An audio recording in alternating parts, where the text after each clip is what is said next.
One of the most important qualities that a good programmer can have is that it's flexible enough to handle a wide variety of scenarios. A way in which we can allow our programs to cope with different situations is by letting them make choices based on certain criteria that we set. In this chapter, we're going to be looking at the way in which we can tell our Perl scripts what choices to make depending on certain conditions that we set up within our Perl scripts. We're going to be looking at conditional statements generally and the operators which make these statements possible. We're also going to be looking at what happens when we have multiple possibilities within a Perl script. We're also going to be examining and introducing logical operators. And finally, nesting conditional blocks within other conditional blocks.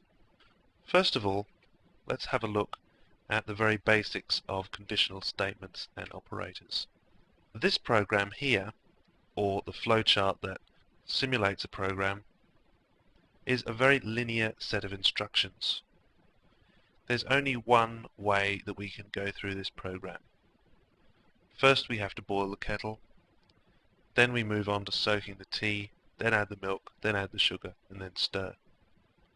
There's no possibility of any choices taking place there.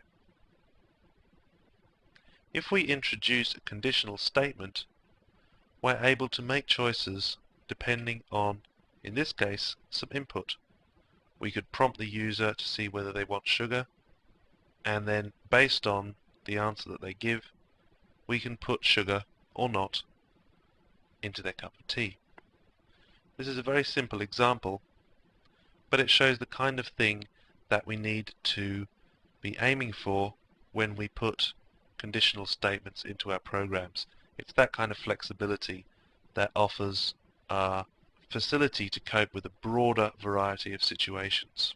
The basic building block which we use to construct a conditional statement, or one of them, is the if statement. The if statement syntax is roughly like this. We use the if keyword here, then in a pair of normal brackets or parentheses we put a condition, and we're going to look at how to build one of those conditions in just a moment.